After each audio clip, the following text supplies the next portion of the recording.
In a world where perfectionism can really reign in this time that we are living in, it can be crucial to look at the energetic aspects. What does it look like in your energy field so that you can really understand why it has so many limiting factors? Hi, my name is Nancy Rebecca, and I work as a registered nurse. I've been working with the human energy field for 30 years now, and I was once told by one of my teachers that I got the gold star, I got the trophy for having the most perfectionism that she had ever witnessed and all the students that she had worked with. So I kind of consider myself an expert on this topic, and I want to share with you what I thought about my perfectionism and why it just stopped working for me, and what you and I can do to continue to release it so we can live our most true, authentic self at all times. So in the past few years, our world has really changed. I mean, once we had that global pandemic, once we had all the ups and downs of the political arena that we were working with, we really started to, I think many people in humanity really took a hard look at how they wanted their life to be and how they didn't want their life to be. That kind of jumping into the rat race of life, being the best employee, being the best mother, being the best father, being the best daughter or son, being the best husband or wife, being the best marathon runner, being the best singer, like all of those things. We really took a look at, and all of a sudden we just didn't have the energy to make it important anymore. And then in the last 3 years, I've really been watching the human energy field a lot because my mind cannot make sense of what I'm witnessing right now. And I know all of you in the entire world, just watching in the United States alone can make you really kind of scratch your head and like, what are they thinking? However, I also know that we are not the only country in the world that's been turned upside down. And so we're going to talk about, that perfectionistic piece and what it looks like in the human energy field. So let me just take a look at my notes. So have you ever found yourself chasing the ideal situation of perfection? I used to consider it kind of raising the bar, that I'm reaching for that higher bar, that higher potential about where I could be. And if I set that bar up there, I could keep kind of growing and changing and adjusting and adapting to reach that higher bar. So when I was told that I got the gold star for having the most perfectionistic way of looking at life, looking at myself, looking at what my life looked through my perfectionistic eyes, I just thought, well, I just have high standards. It's like I had high standards as a mother. I had a high standards as a wife. I had a high standard as a nurse. I had high standards as a college student that had 2 kids at home, and I was going to college and still working part-time. So I had all these perfectionistic ideas about what I was capable of doing. And even to this day, I still have to, like, I can look at my day and I can think, yeah, I can check that box, that box, that box. I'm sure I'm going to be able to get all of this done. But the reality is life happens, right? The reality is you might feel sleepy. The reality is you might get a headache. The reality is, your phone's ringing off the hook. Or the reality is you forgot this other deadline of a project that needs to supersede anything else that you thought you could get done. And so I'm always having to look at that saying, all right, so my perfect self thinks that it can get this amount of stuff done, but in reality, what can I truly make happen by the end of the day? And so, yeah, looking at it from the human energy field is going to be a really important aspect. So, what does it look like in the human energy field? Well, have you ever seen a paperweight, a heavy glass paperweight that you would set on your desk? Now, when I was younger, everybody seemed to have a paperweight. Like that was just one of the things that you had on your desk, along with your stapler and your little bucket of pens and your inbox and your outbox. I laugh about that now because our desks can look really different. But on the desk, you could have this crystal clear paperweight. And inside that paperweight, like you could have a dried flower on the inside, or maybe you could have a little butterfly on the inside, but there would be this kind of epoxy or this elixir or glass that really made it solid and heavy. Like if you threw that, that could really hurt somebody. And so the reason why I describe this is because this is exactly what extreme perfectionism looks like in the human energy field. And so you can have this perfect idea about what a perfect aura is supposed to look like. And in the perfect aura, so this can come up often when I am teaching people, that we have learned, for those of you who know what chakras are, that the root chakra going up, it's red, orange, yellow, green, blue, indigo, purple.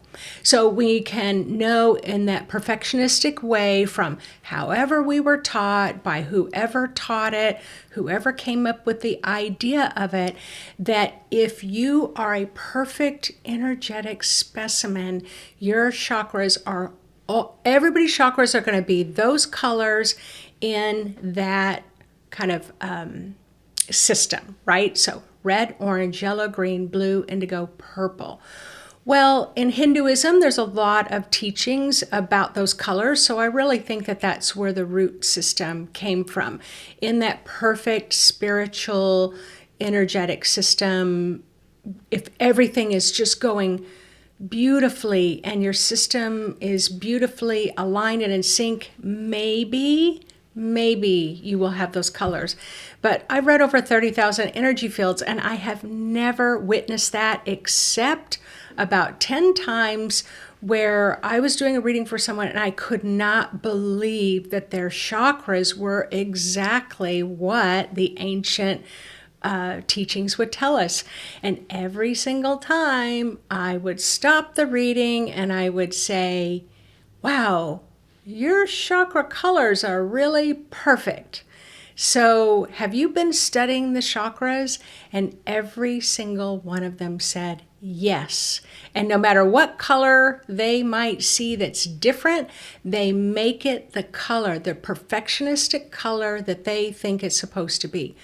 So whenever I'm teaching my students who have that idea, who will ask that question, why is it, Nancy, you are seeing the colors differently than what is taught?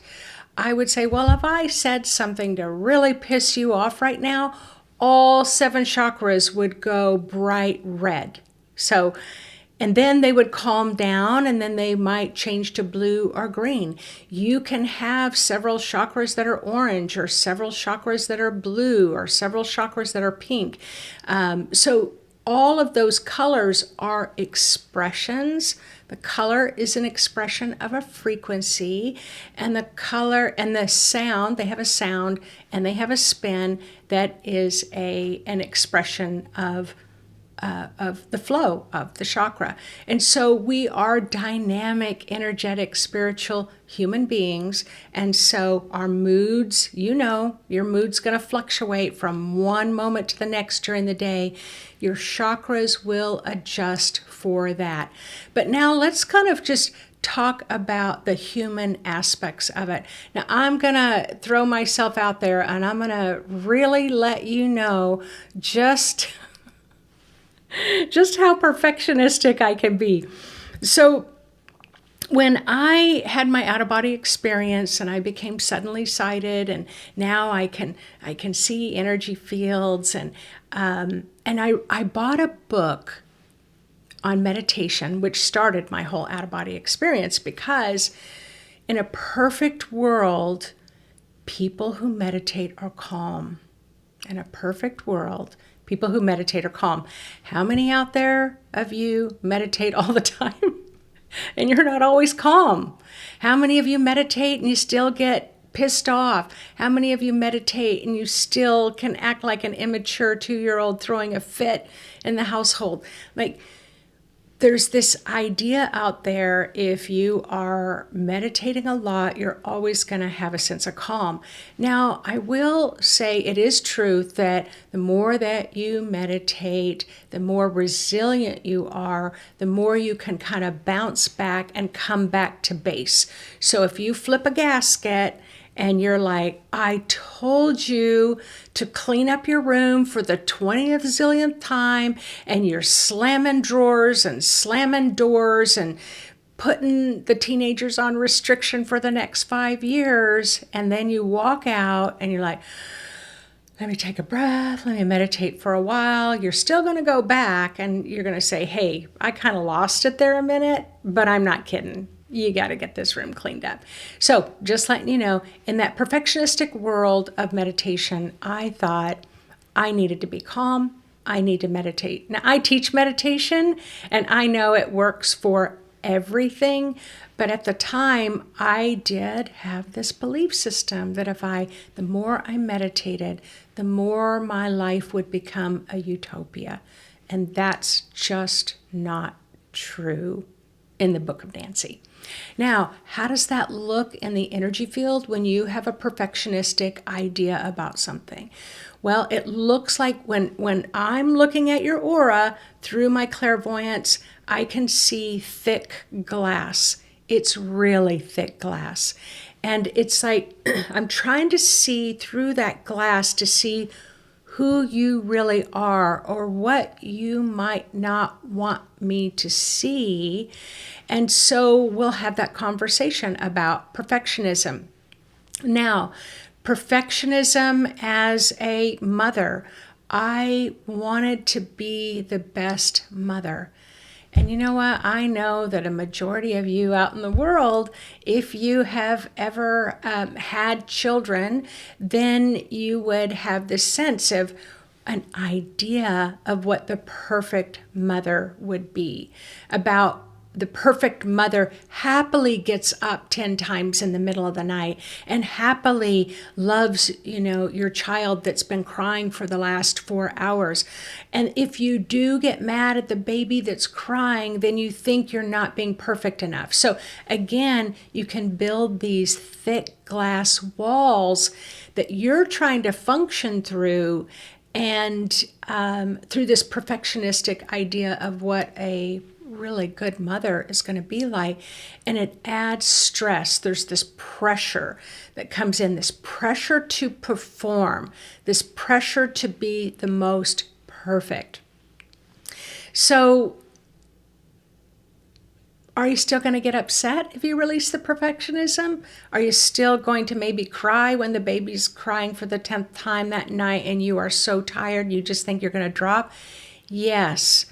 But when you are allowing yourself to be truthful and authentic, then the next day you pick up the phone and say, hey, I'm waving my white flag here. I'm desperate for sleep, and I'm finding myself getting irritated and annoyed. And can you please come over so I can sleep a couple of hours? However, if you have a lot of perfectionism, that pressure to be perfect, you don't want anybody to know that you just got angry at your baby. You don't want anybody to know that you're crying and you're like, why did I even think I wanted children? Like, you just don't want people to know that you have those thoughts. And so then you're not able to call for help. And when you call for help, when you are being imperfect and you're being authentic and people are like, I totally get it, I'll be right over. And once you have a good sleep, that friend may say, hey, why don't you go ahead and get in the bath? I've got all this covered. So those are the ways that perfection can interfere.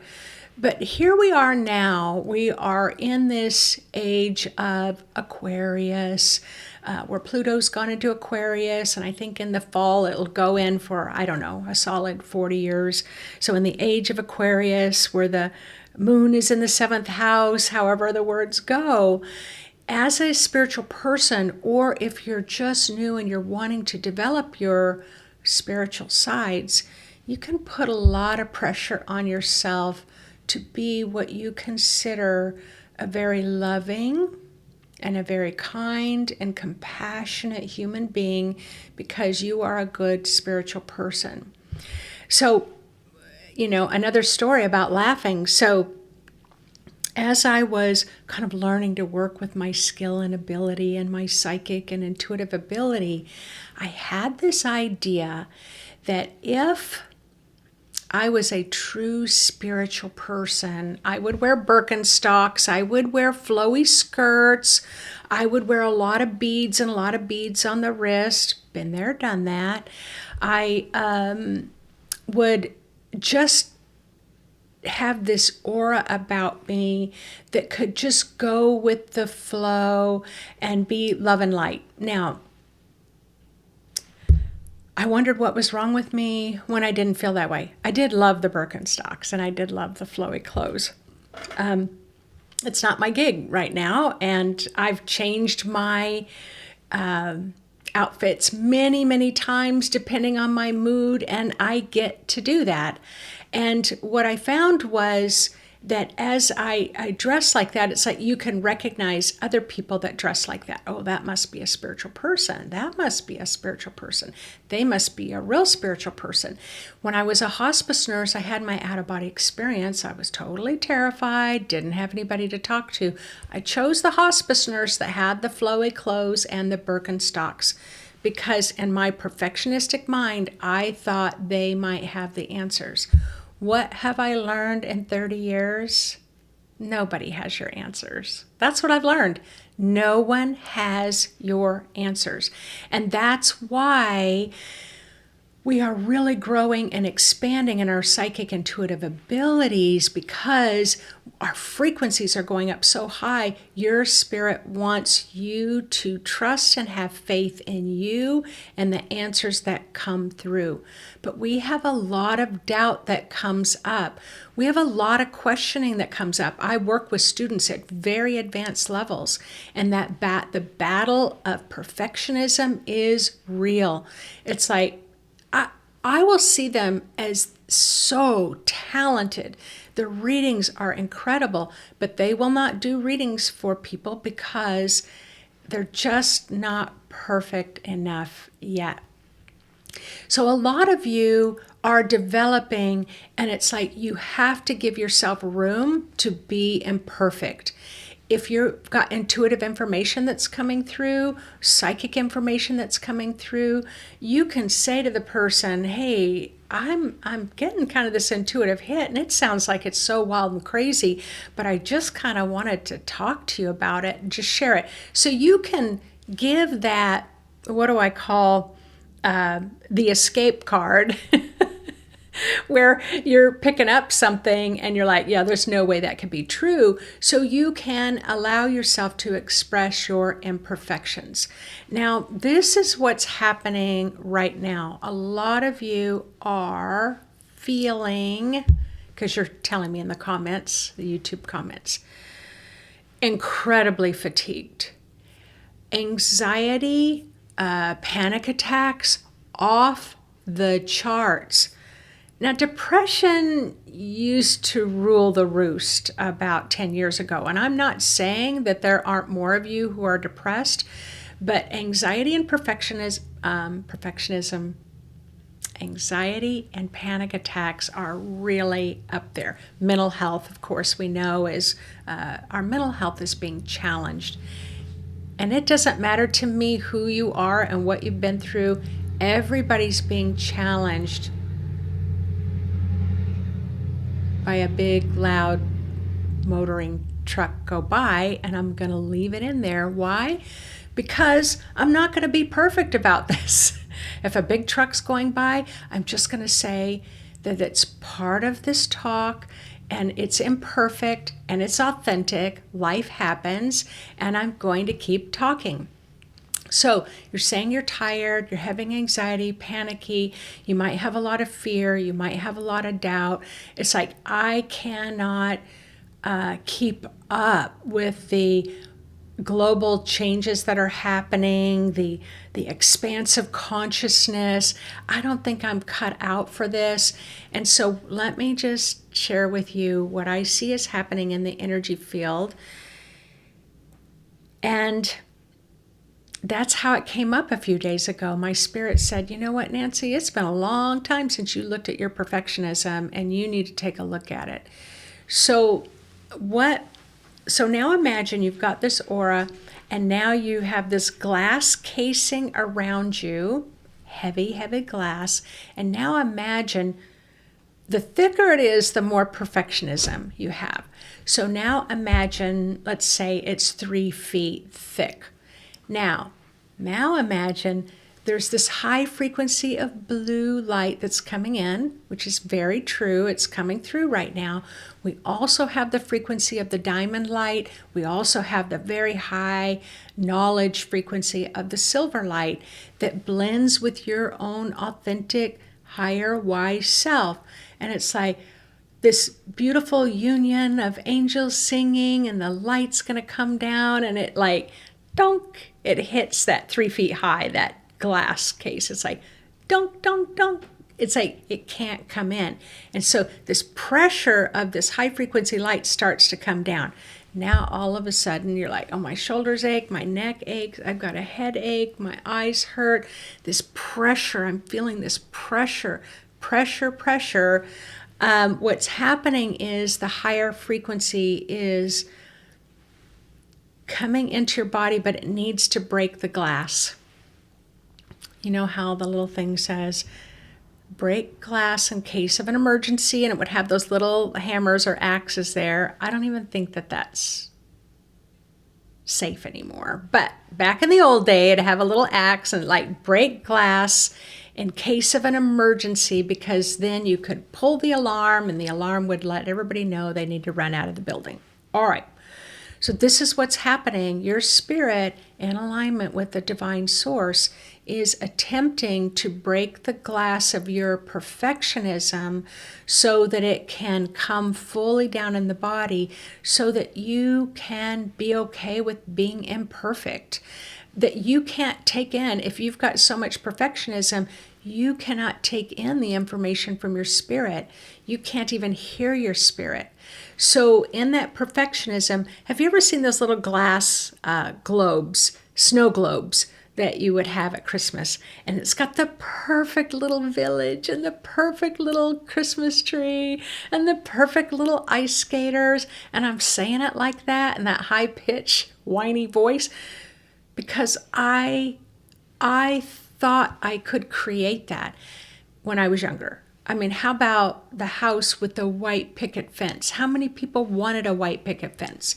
So now I'm aging myself. I know for those of you listening in at 30, you're like, are you serious? I don't care. But that perfectionism is real. And so in that little perfect world that you're trying to create, in there, there's no room for spirit. There's no room for your soul. There's no room to be authentic and genuine. And when you meet other people that are being perfectionistic, the hair, the clothes, the makeup, the nails, the way that they walk, the way that they address things, there is a coldness. There can be a coldness about the person. It's like almost like you don't always want to hang out with them because you might have spinach between your teeth. Like, you just might not be perfect. You just might have some weird quirks that you just don't want that person that you think is bigger than life, amazing.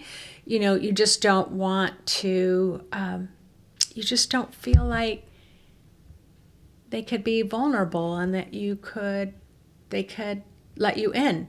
And so I understand this from that person who got the gold star for having the most perfectionism that anyone had ever witnessed before in one human being. Now, when I was growing up, I was, growing up in Arkansas, and we got to kind of run around, and, it's like come in when the street lights come on, and, we had a lot of freedom. I used to go in the forest by myself. We got to just run around and go to everybody's family's houses. But as a kid, I remember, wow, when I grow up, I want my family to look like that. Or when I grow up, I want my house to look like that. So it can really start in early childhood.